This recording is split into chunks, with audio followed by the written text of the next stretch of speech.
Are you a fan of the finest up-and-coming filmmakers that Scotland and the rest of the world has to offer? Then look no further than the Glasgow Film Festival. Glasgow short film. That Scotland and the rest of the world has to offer? Then look no further than the Glasgow Film Festival. Shit. It's a bit tatty, is it not?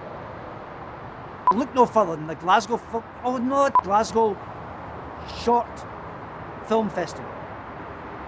I'll do that again, but the list for. You told me that this was a trailer for the Glasgow Film Festival. I shouldn't be doing this. Glasgow Film Festival, yes. The Edinburgh Film Festival, I push. But the Glasgow Short Film Festival, no. You listen to me. It's just diddy wee films. Things about your granny or your drunk dad. Guaranteed there'll be some foreign animation that nobody understands. That'll be winning a prize, don't you worry about that. Are you a fan of the finest up-and-coming filmmakers that Scotland and the rest of the world has to offer? Then look no further than the Glasgow Short Film Festival 2021.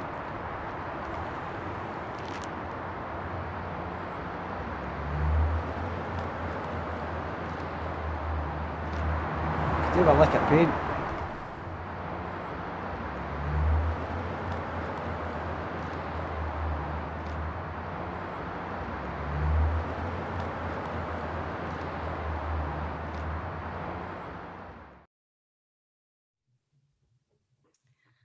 Hello, welcome to the live talk of Barbed Wire Love 4, The Garden of Eden is a Cul-de-sac. I'm Myra Curtin. I'm a co-programmer of the Barbed Wire Love strand along with Peter Taylor.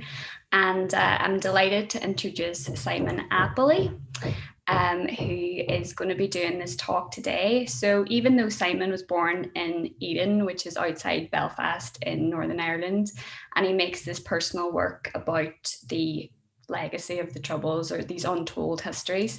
I actually was not familiar with his work, and one of the greatest joys of programming this has actually been coming to know Simon's work and Simon and hear him talking about his work, which is a great treat. It was actually Peter Taylor who introduced the work to me. It has been shown in festivals and galleries in Britain and abroad and broadcast in the UK on Channel 4 and 5 and ITV London. And Peter had been following his work since he did the film in 2004, Eden, which was commissioned by the Film London Film and Video Artists Award. And then he continued to make work about Eden since. Which Peter was following. And then in 2009, he made In Case I Disappear, which was shown on Channel 4 as one of the 3-minute wonders, and then was distributed by Skoda Pictures on Guy Madden's My Winnipeg, which I only found out about and was a good coincidence because I just watched that film 2 weeks ago and it was introduced to me recommended to me by someone who's in the Zoom room. So we have a Zoom so that Simon's not just speaking into the streaming void, but we are taking questions. So if you have any, please would you send them in to the Glasgow Short Film Festival Twitter or questions@glasgowshort.org. And then lastly, I'll just say that Simon has recently received a scholarship for a PhD study at the University of Brighton for a project called Operation Boogeyman, the folk horror landscape of the 1970s in Northern Ireland, which is really fascinating. And we might talk or touch on that in the Q&A at the end of the talk. So I'm going to hand it over to Simon now and go ahead. Thank you very much, Marad, for those lovely introduction.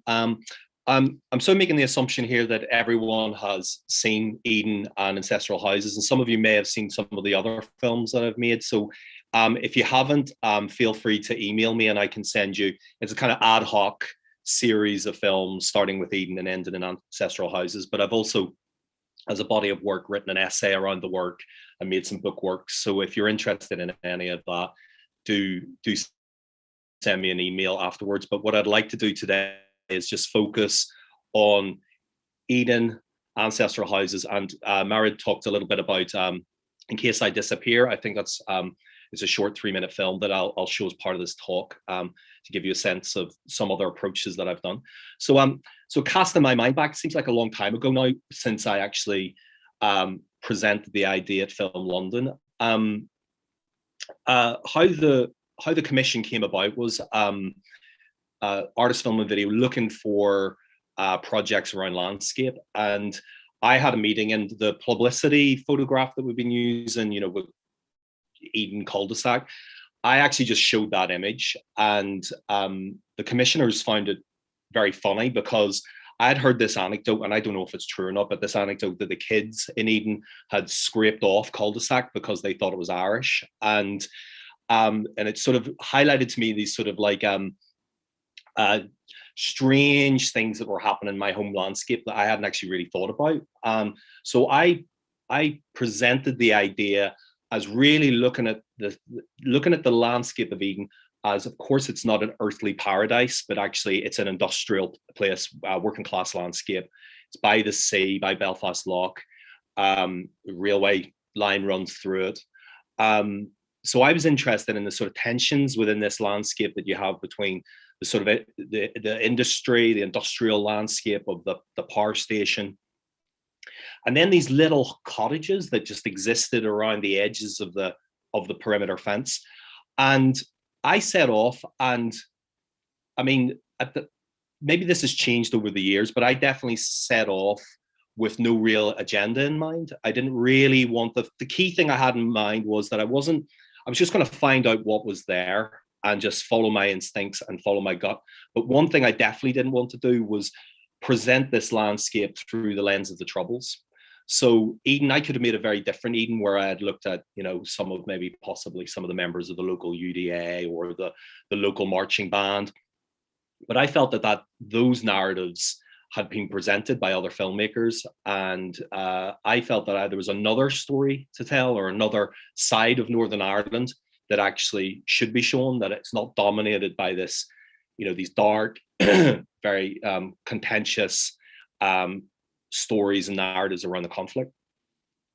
So I wanted to just explore this visual irony that Eden wasn't some earthly paradise. Although in saying that, there is, when I was editing, I was aware that when you're filming in a landscape like Eden, and it's predominantly Protestant, has a very strong loyalist background, that you can't escape the images of the Troubles, such as red, white, and blue, curbstones, a lot of these cliches that you see. So when I was editing, I was very aware of this, and so I did drop a few things in which actually are just like very subtle, maybe a little bit too subtle, but so there's like red, white, and blue clothes pegs. I don't know if anyone picked up on that in the derelict sort of Tin Town section, where there's the anecdote about the woman who was murdered. And also as well, looking back at it now, though I wasn't particularly very aware of this, and it's often easy to do this, isn't it? In hindsight, you sort of start to say about the intellectual thinking behind it all. But the destruction of the building in the middle of Eden, which used to be the tourist pub, and it had this incredible sign at the side of it, "Welcome to Loyalist Eden." When that was being teared down, I couldn't help but feel that was actually quite a good metaphor for hopefully that things were getting better, that things were moving forward. That was 2004, 2005. We can talk about this in the Q&A. I think within that landscape, things haven't necessarily moved forward, but I was looking for looking for images that would resonate a little bit further out than just tried and tested narratives of the Troubles. So the process, very, very simple. I just walked around the perimeter fence of Kilroot Power Station and filmed. What's interesting, there's a few people actually here today who actually are from the area or know the area or driven through it. If you're driving past Eden, or if you live in Eden, you can't escape the power station. You can't escape this tower. And what I liked about it was wherever I was in Eden or Kilroot or even Carrickfergus, which is the neighboring town, you see it. So it becomes like a sundial. So I just set myself this task of filming it from every possible angle. And as I'm collecting this footage, I'm then knocking on doors and talking to people. And I was really interested in this idea, and I touched a little bit on this in the Q&A the other night. I'm interested when I'm making work in sort of like what you might call slow processes, like slow burn processes. Like, so I like to walk when I'm making work. That slows everything down. I like to write as well. I collect lots and lots of reflective writing, lots of anecdotes that I overhear. Because often as well, it's a classic thing when you're making films like this, you'll always have your camera switched off when there's something good happening. And I became very aware of that you can't collect everything, but actually in the writing, you can get a sense of that. And I was lucky to see a filmmaker called Richard Leacock in the early 2000s. Richard Leacock was a kind of cornerstone of, or sort of one of the founders of direct cinema in America. And in his talk, he talked about documentary filmmaking being like in a field of butterflies. And you might catch one beautiful butterfly, but hundreds of others escape. And I've always been very aware of that actually, you're looking one way, but something great's happening over your shoulder. So the writing has allowed me, and this is when I come over to talk about ancestral houses, it allows me to then dig into a whole host of stories that have been forgotten, have been overlooked. But with Eden, the film itself, I wanted to capture something very immediate. And it is this idea. There's a writer called Lydia Davis who's been very influential on me. She writes very small, American writer. She writes very small, compressed stories, and they all have a shape, and sometimes they're quite open-ended. But it's this idea that art isn't in some far-off place. It can be on your doorstep, and that's what drew me to Eden. I'd been living in London, so I was coming back and forth.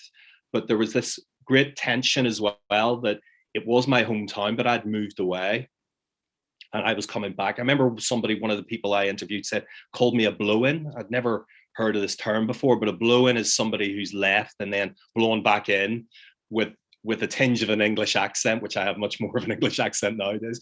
And so, there was this sort of tension that I was from there, but I'm not from there. And I think that's something which actually possibly was coming up in some of the conversation at the Q&A as well on Wednesday night, this idea of moving away and then coming back, and how do you intersect back into that landscape.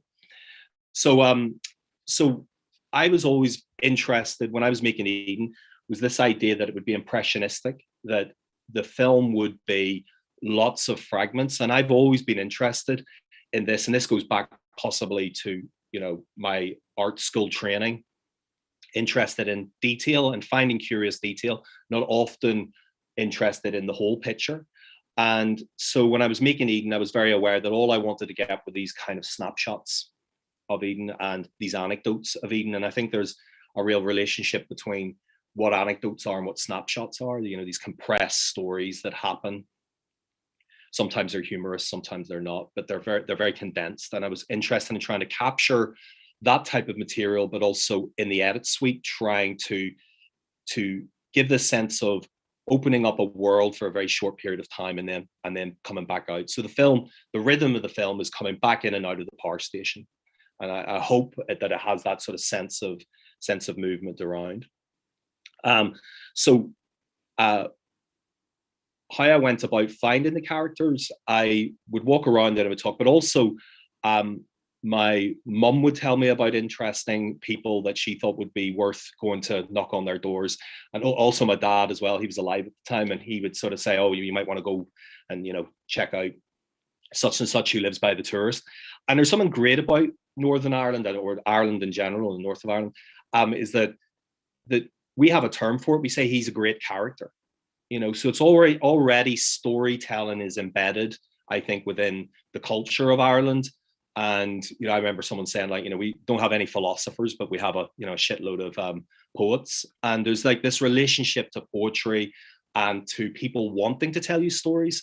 I think that for me has been really, I feel really lucky about that often when I do meet individuals and I'm meeting them for the very, very first time, there is an openness there.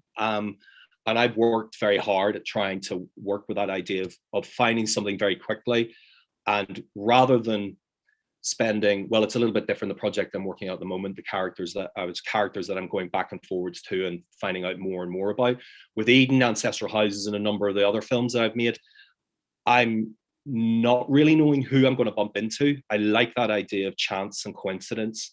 And because of that, it's back to this idea of a sort of slow process. You are actually going to be waiting and watching and waiting for the real world to sort of come to you sometimes. That would be a good point. Can I just show Eden 1 would be a good point just to drop in on that.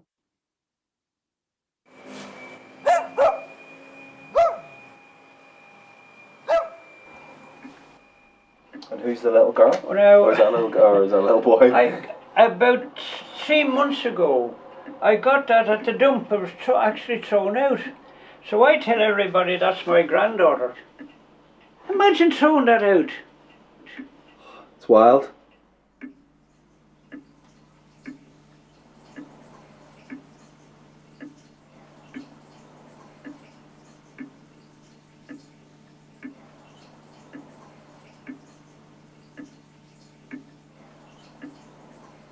The table moved. And I thought it was the table, but it wouldn't, it's the mat that's moving and bringing it. So which way does it move? It moves this way. Since last night, it's pushed that matchbox.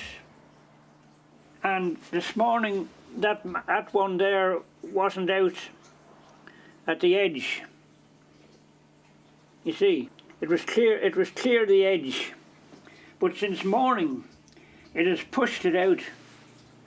Well, some say that there's living organisms, and they move it.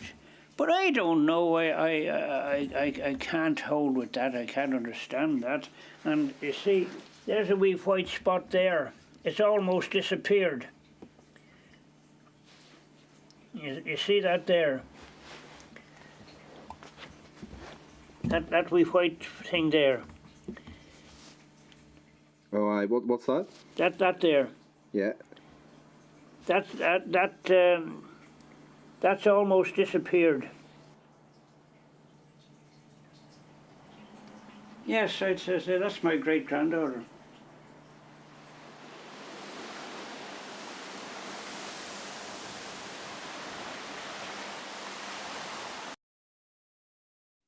So, Henry Heatley lived literally across the road from my mum's house. I had known of this character growing up, but never had really thought about him being in a film.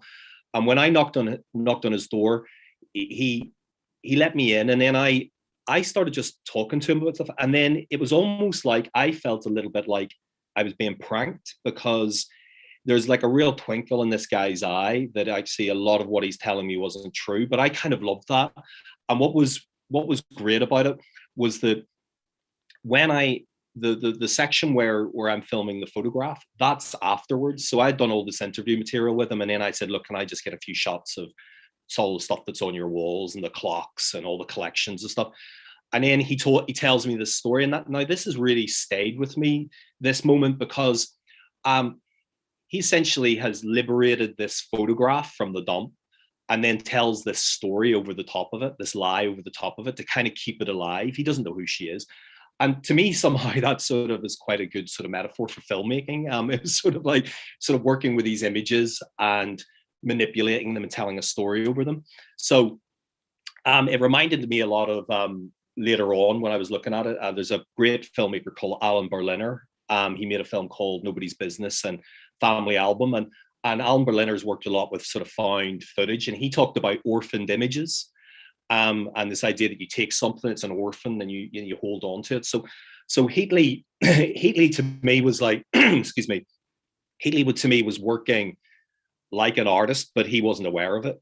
There's something sort of fantastic in this character. So a lot of these characters, I'm literally just opening the door and there they are. The swimmer who in Eden, no one ever believes me about this, but with this particular character, because of that part of Northern Ireland, and somebody else might be able to tell me about other places, but once you meet someone, they use your name straight away. So it feels like you've known them forever. So he was Simon this, Simon that. I'd literally met him for 5 minutes, knocked on the door. My mum had said, oh, there's Fergus who goes swimming and he's a great character. Go and have a chat with him.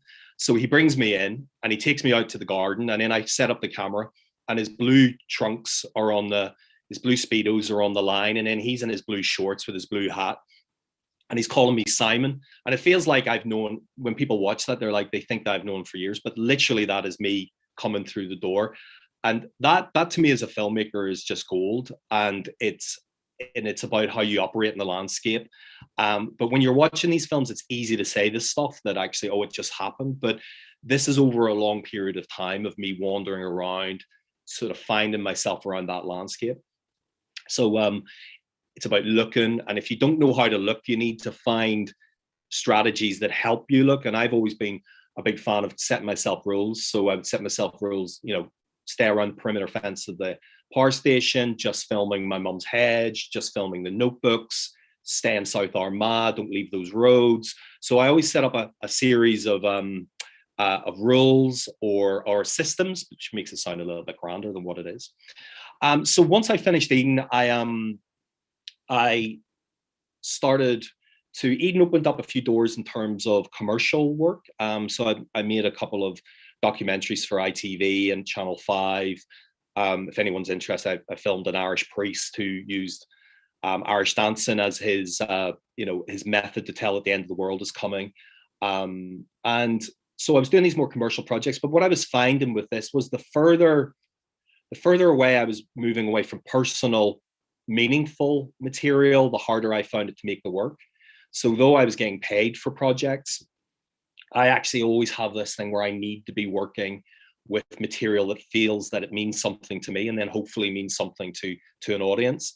So I started working with this idea of using the notebooks. So I made a number of films which just looked at the notebooks, and the notebooks give me a structure that allow me to flip through time and jump around in time, so they become very non-linear. And I've always been interested in that idea that documentary filmmaking is time reorganized. You film things in a sequence, and then you get into the edit suite and you start swapping things around. And this way, anybody who's, I know there's a few people who are in the audience who are editors or have worked as editors. That's the most powerful thing to me in terms of making documentaries, is this rewriting in the editing process. So I became very interested in this idea about how you work with non-linear sort of times, trying to get to somewhere more subjective in its time frame. And In Case I Disappear was a film I made. Mara just touched on it in the introduction. Was a film that I just made for the price of a videotape. I was living in Hackney, and I didn't have time to go back home. I was trying to develop all these other ideas to try and get money, but I felt like I needed to scratch a sort of creative itch, and so I just decided to go back through.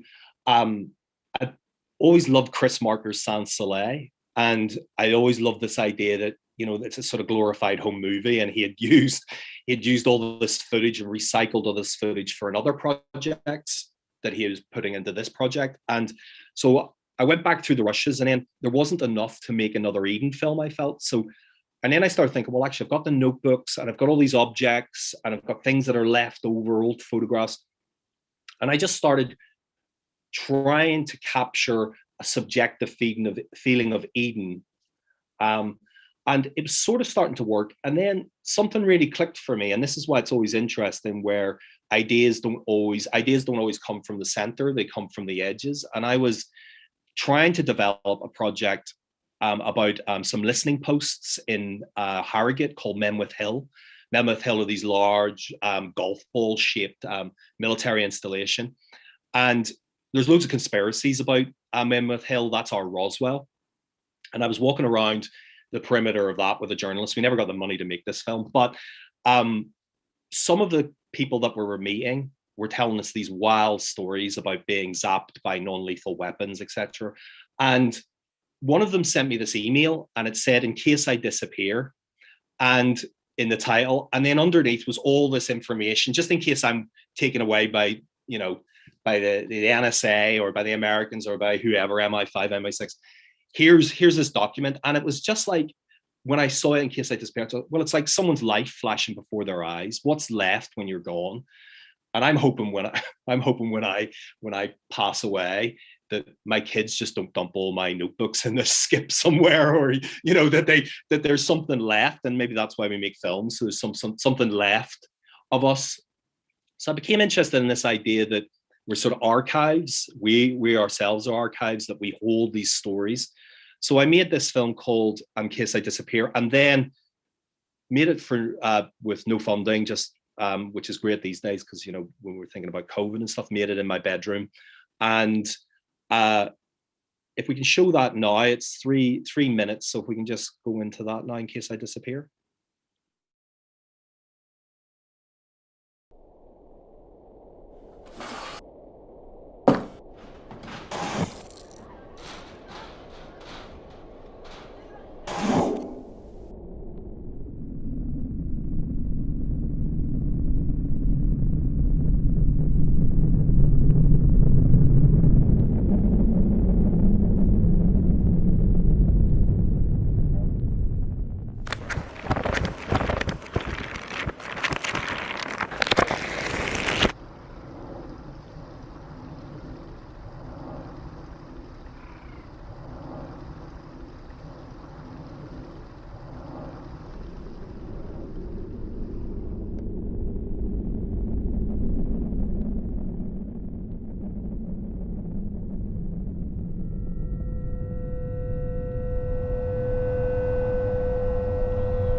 Um, so that film went on then to as Mard said, it was part of Guy Madden's My Winnipeg. It was on the DVD, and then it went on Channel 4, which was quite an interesting sort of experience to see something that I had made in a very, very personal way about a personal place to be actually then sort of broadcast. And of course, as well, those images there's no explanation behind those images, and that was deliberate. And I didn't want to make a film where, yet another rule that I thought with this particular film was that Eden's filled with voices, and a lot of my work are filled with voices, and my own included. So with this particular film, I didn't want to have any voice in there. I wanted to just let these images sort of breathe, and what did it sound like, and to look into the old Orange Order Hall, or to look at the notebooks and what do they sound like. So this was a bit of a sort of turning point for me, where I started to then sort of embed the notebooks a lot more into the work. And I made another film called Secondhand Daylight, which was a longer sort of version of this. So I was sort of coming to the end of thinking that actually there was no more work to make about Eden, and Format Photography Gallery Festival, they wanted to show the films. It was 2017, and they said, look, we'd love to show the films. And it felt like there just wasn't an end to them. It just felt like I needed to do a good full stop on Eden, right? I've had enough, that's it, no more.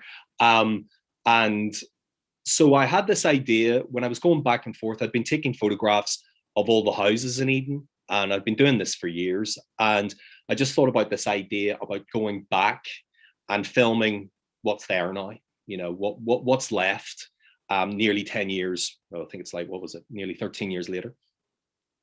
And there's a writer called David Markinson, who I find really interesting. He writes, yet again, lots of sort of fragments of stories. And he wrote this thing that just stuck in my head. One is still prone to think of a house as a house, however, even if there's not remarkably much left of it. And this idea that, you know, my mum would do this all the time, remember where Mr. Heatley used to live, and this idea that our memory of the place is still as much with us when we're walking through present tense landscapes.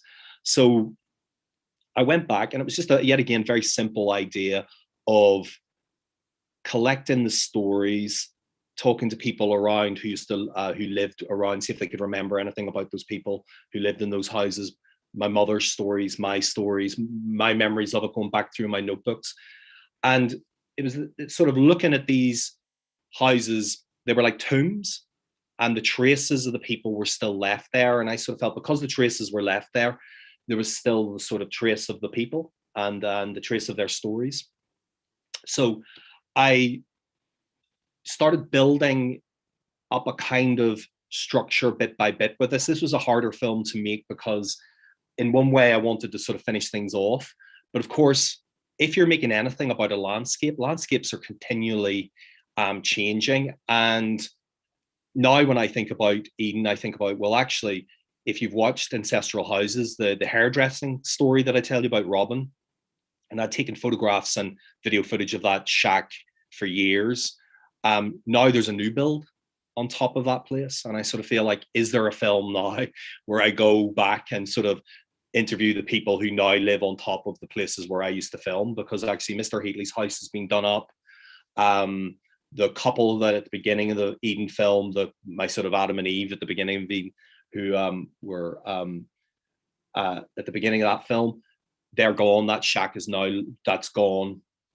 Actually, when I met them, that house had been severe fire damage inside it, so I don't know how long they actually lived there. So I pieced it together, and then so I'm just a bit aware of time here. We've got about 5 more minutes, have we? Yeah. So I just want to just end with Ancestral Houses. And when I was editing it, I was very aware that what I had were a series of quite depressing stories. Though there's moments of humor in there, there isn't much hope at looking at an empty house and knowing that actually someone has died in there and then been left. I mean, the hairdresser Robin had been left for months, and no one had known that he was dead. And what really broke my heart was Mr. Heatley, who I had used in Eden, and I had all this footage of him. When I went back, I found out that he had basically died alone and in his house. And then when I got there and I was taking these sort of final photographs, I knew that there's going to house clearance people are going to come, and they're going to sort of rip out all his stuff. And it's back to this idea, when I put this in the film, like, when an old person dies, it's like a library burning down. And I was very aware when he was talking to me when I was making Eden, he told me about he had known Seamus Heaney, and he had this intense conversation with Seamus Heaney. And I sort of thought, like, he's gone now.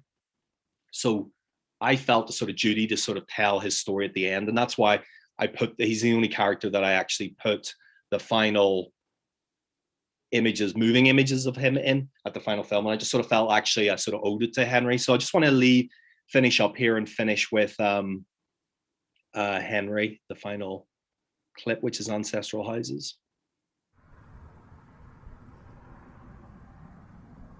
After sitting untouched for years, the contents of Henry's house were cleared away on a skip. I looked through the broken pieces for a trace of the old man had known. I could see his books through the window, but everything else was lost, consigned to a skip by men dressed in white suits and paper masks.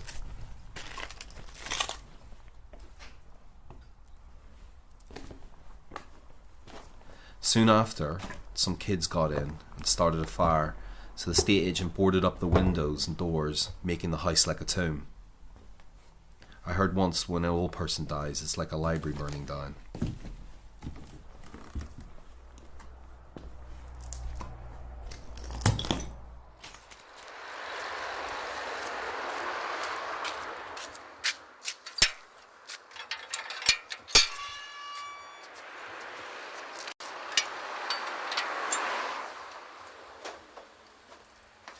Hello.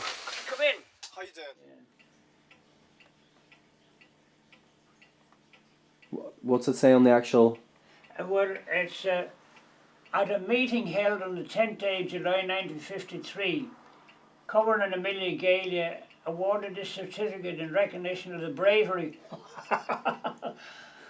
of Mr. Henry D. Heatley of Hillview, Blarney, County Wicklow, in safeguarding human life in Wicklow by stopping a runaway horse on the 25th day of September 1952. And I had to go to the district court. The magistrate presented to me at the court. A very pleasant way to appear at court. A very, very pleasant summons. Yeah, for bravery as well. Yeah.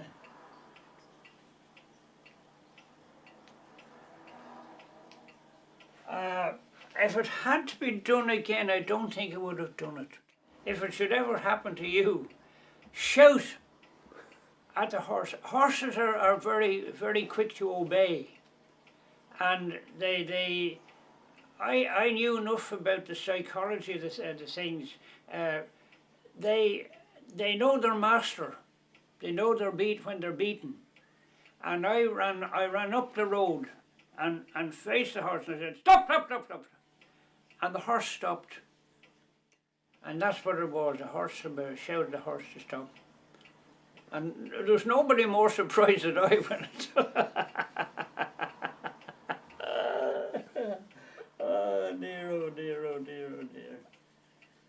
Oh, life's strange. No, I don't think I would have done it again.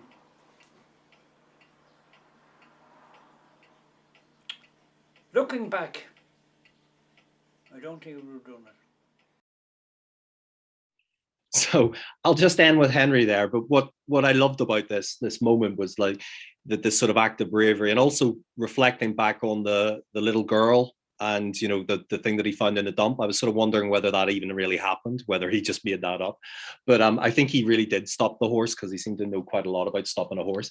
But I love the way he, without any prompting, life is strange, and he wouldn't do it again. He wouldn't do that piece of bravery again. That was it. No way. And I just thought that was a kind of a very gentle, sort of heartwarming way to end the film. Okay, so will we end it there, Mara? So we got some questions. And thank you so much, Simon. I really enjoyed that, and I found it really poignant to see that clip again, and especially what you talked about there with, like, one of the best things about film is the ability to condense time, and that for me really captured that. I had a question, and then hopefully if some of the people here have questions as well, I just raise the hand and let me know. But my question was basically, because you spend so much time with these characters, I wonder about the butterflies that you don't put into the film. Do you ever get into an edit and think, actually, that doesn't work? Like, what's the particular quality that you're looking for in these interactions that make it into the edit? I suppose what I'm always looking for is a shape. So it doesn't have a start, a middle, and an end, and it doesn't have to have like some dramatic payoff at the end. But can you actually edit something that then has it feels complete, even though it's a fragment? And I think that's what often happens. So I've got and some people might be able to sympathize with this. I've got hours of clips where you're trying to ram things in and they just don't fit. Something beautiful that happened, but it hasn't got a lead in, and it certainly doesn't have a way out. So I'm always looking for that. So it's like an arc, always, especially with Eden. And then that's the great thing about when you start to narrate your work, is that the narration can help you organize the material.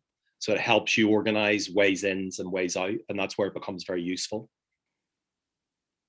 So would you say then that the fragments are self-contained in Eden anyway? Like each of the fragments are self-contained? Yeah. Yeah. Okay, great. And then another one of my questions was, and then Michael has a question, so I'll go to him. But you talked about, this being gold, the familiarity that these people have with you, and how most people, when they're watching it, they don't realize that you just met them. But there is a sort of awkwardness there as well.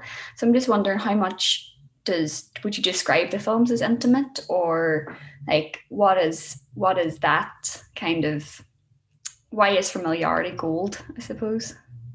Well, I suppose they're intimate because it's my hometown, but I wouldn't necessarily say that I got to know those characters particularly well. I think it's something about I think when I said it was gold, I think it's the openness that these characters had. Now, there was lots of characters, by the way, that I knocked on doors and they told me, no, go away, or I'm not interested, or that's nothing to do with me. So there's like as many rejections. There's more rejections than there are successes, but it was these particular individuals and how open they were to telling their stories. And I think it's like, there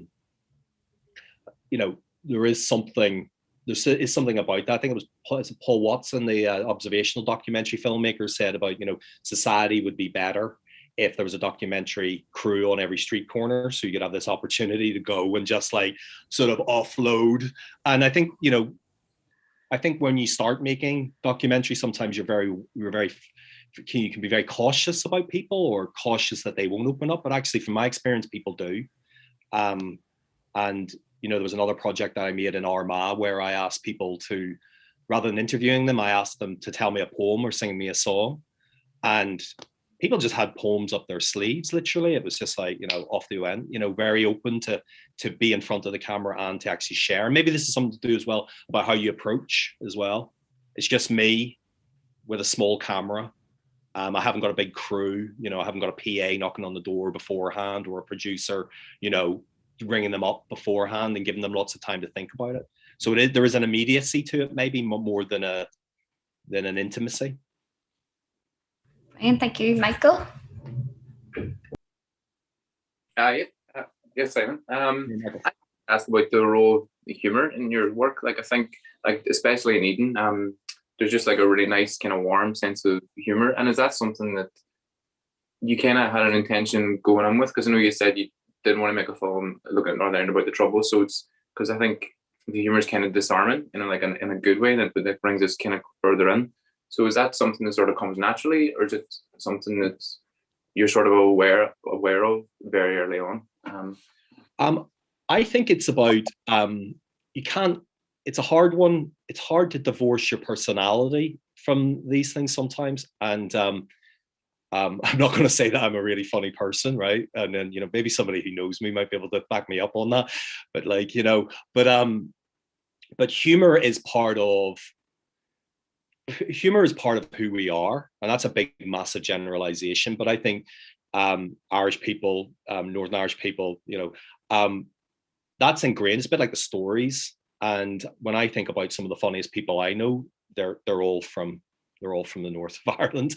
And I think when I went out into Eden, I was aware that actually I was being a little bit cheeky. I wanted to be a bit playful with them, and sometimes when I look back at some of the footage, I sort of think, well, maybe did I push it a little bit too much sometimes? But it's sort of, there's a sort of to and fro. So these people that I met actually had a sense of humor, and then I have a sense of humor, and then when you connect those two together, there's an openness, hopefully, that happens.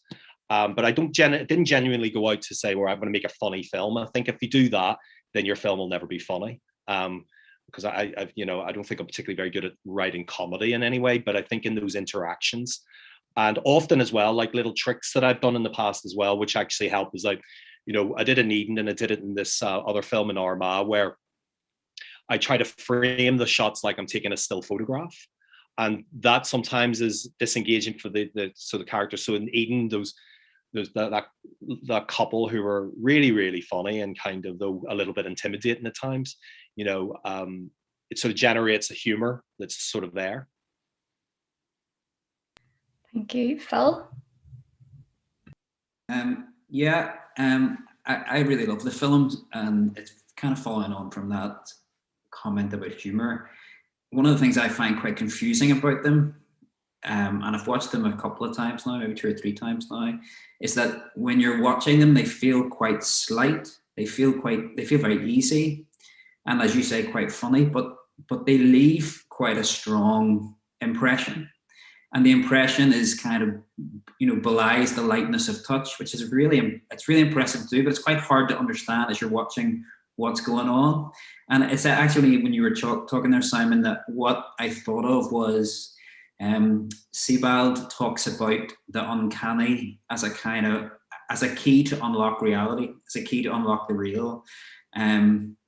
I've always been kind of obsessed with realism, but recently have become a little disillusioned with it, in that the problem with realism is that it often takes the surface as the real, and you need something to do. You need to get beyond that somehow, and often, the Russians do that by going deep and heavy early on, but the uncanny can do something quite different, and you seem to have this quite extraordinary and very unusual ability to, and I think it is partly humor, like you say, but there's something else going on as well. Does that make sense? Is there something deliberate about that use of the uncanny you mentioned, I think maybe before we were recording the chat, or before it went live, you mentioned about how you don't really make films about the Troubles or about the history of Northern Ireland, and yet there are these little echoes that exist within there that are just that are, in other words, you almost need to take a side angle on that to really get to that. Does that make sense? No, it makes total sense. It's a funny one. It's not something that I would consciously, when I'm making them. I think it has to do within the edit as well. I think when you're starting to sort of repurpose, rewrite, and rethink of that. But I think what it is, I say, in one sense, they're not about the Troubles, but I think obviously there's imagery within that landscape. So I've always been interested, especially in filmmakers as well, other filmmakers who make work around the edges. So I think I've always been interested in making work that's about the edges, rather than, oh, here's a story about, and there's plenty of stories that I know about, here's such and such who was in the UDA and then they got into trouble and then they went to prison and now they're back and they're a reformed character or something. Those types of films aren't the kind of films I want to make. So I'm always looking for ideas that have something that are a bit curious, a bit overlooked, a bit marginal, and sometimes they do have a humor within them. And actually, I think with Northern Ireland as well, it's a dark humor, and it's a gallows humor sometimes. And I think this is often what's kind of missing from a lot of the work that's made about Northern Ireland, because horrible, terrible things, shameful things have happened in our history. But also at the same time, we are a people who find humor in everything, or beauty in everything, or a kind of, and I think it is about the edges of things that I'm interested. So maybe that's where the sort of uncanny, but I think reality, if you're looking at reality, there's not a lot to learn from just observing something. My personal feeling is, just being just totally observational. It does work for a lot of people. But for me, I need to intersect into something.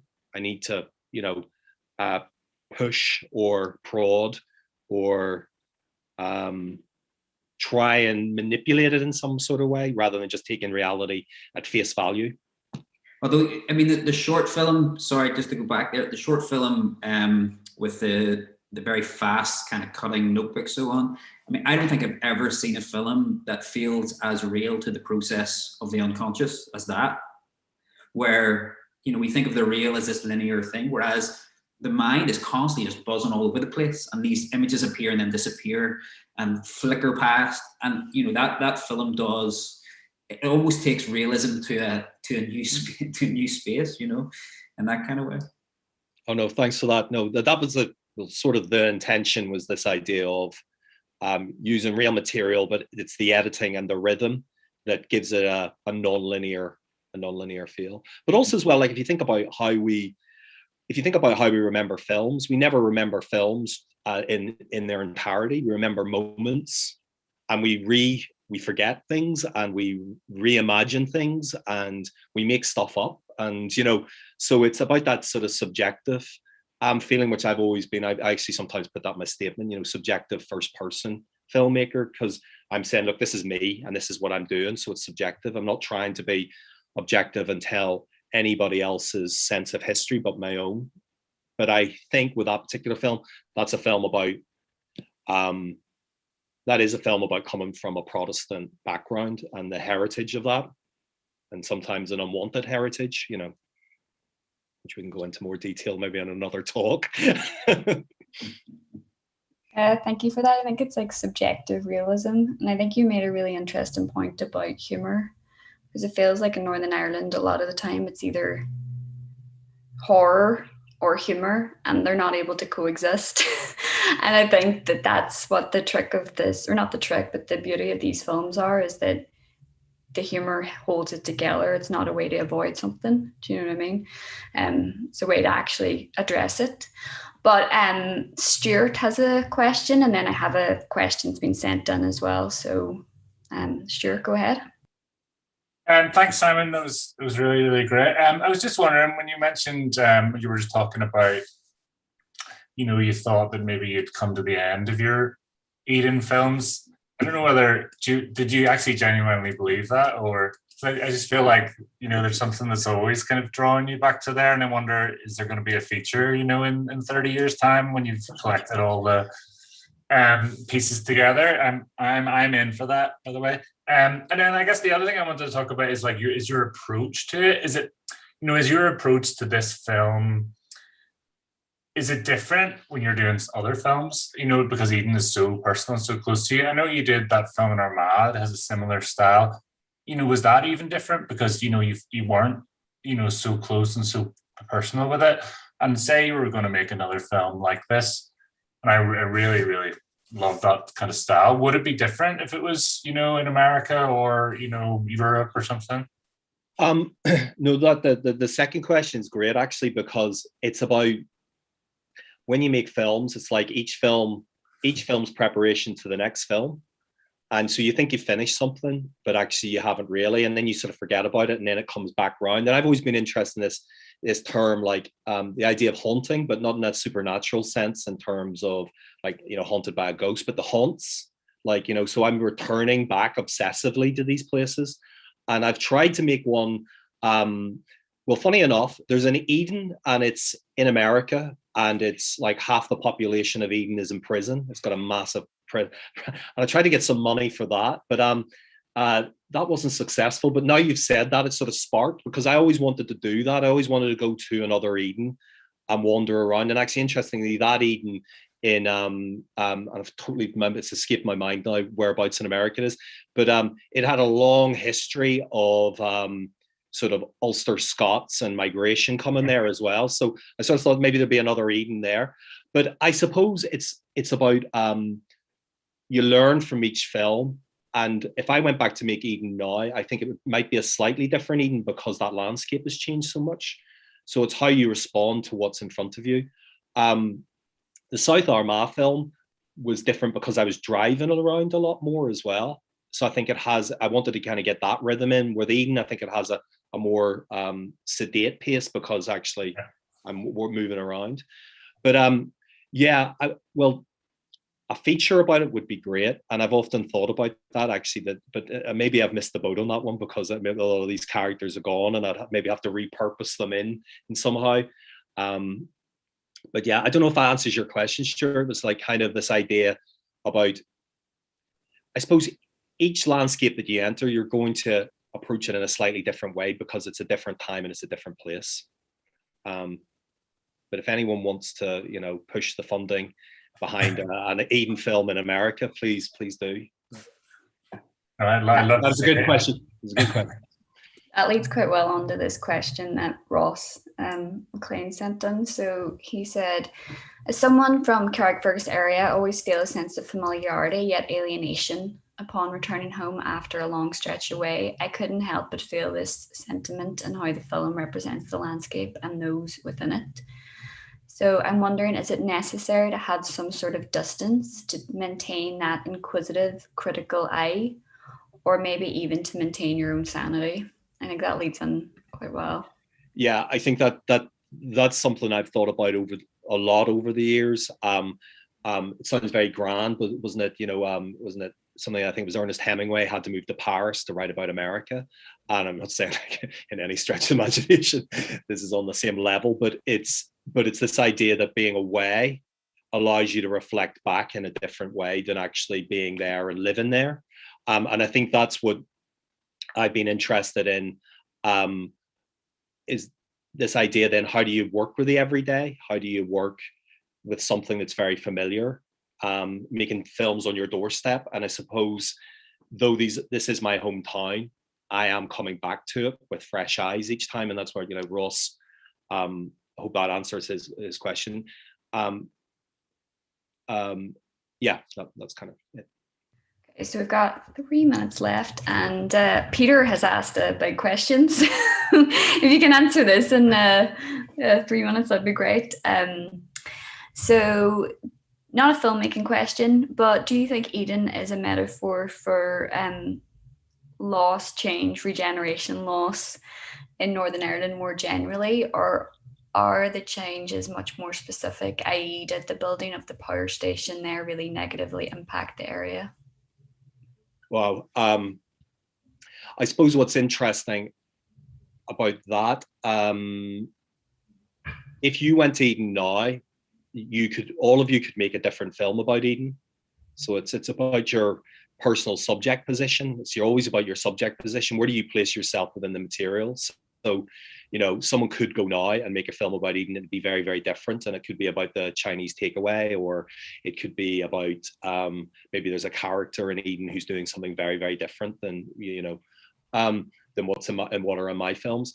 So I've always looked at those films that they are a bit like that. I'm looking at these sort of, especially ancestral houses. I'm looking at this idea of tombs, and that's led on to my PhD film. I'm looking at this idea of like the haunting effects of the Troubles, or the haunting effects of British military intervention, and then how the ghost becomes political. So I think we're always dealing, if you're making films about the past, then I suppose Eden could become a sort of metaphor for the micro, and then it opens up to something more bigger.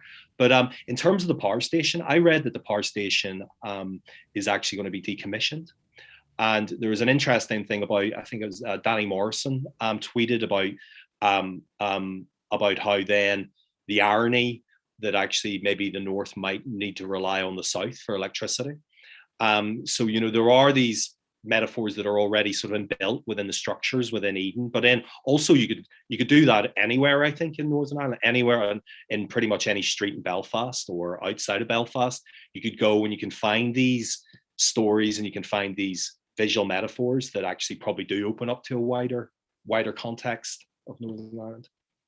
Brilliant. So 1 minute left. Do you want to give if you can, a 1 or 2 minute sentence about what you're working on now, that folk horror thing, just so, leave people on a cliffhanger? I don't know about the cliffhanger. So very, very quickly, I'm looking at this idea, as I said, it's the idea of the Troubles as a kind of crypt. So the past haunts the present, and it keeps it from moving forward. And I'm using, as a sort of starting point, I'm using this very strange military operation that happened in the early 70s, where a group of British intelligence officers faked satanic rituals throughout Northern Ireland. And then those stories were then picked up by the local journalists, and then those newspapers ended up in places like Carrickfergus, Isla McGee, Kilroot, and there was a very mild satanic panic. So I've been looking at this idea as this is a starting point, looking at the sort of legacy of the 70s, which were an incredibly strange time, and the legacy of the 70s and how that sort of haunts present day Northern Ireland. And so I'm starting to look at military sites, places where the Satanic Panic actually happened and what's there now. Does anyone remember these stories? And also I've been working with a very slippery character, Colin Wallace, who ran the operation, and is a kind of, I suppose, is one person who has a very unique take on these particular operations and has a kind of an incredible story as well. That was that in a nutshell. I don't know. No, that was good. Send me when you say Satanic Panic, crowdfunded. Send me your £50 in the post, please. You know. That was great, Simon. Thank you so much. And yeah, if anybody wants to get in touch with Simon, then Peter says good pitch, to send him money for this film or otherwise, just check him out on his website. And he said he'll also send other films if anybody's interested. So absolutely, very, very generous. Thank you, Simon, and thanks everyone for your questions. It's been great. Thank you very much. Hopefully speak to you soon.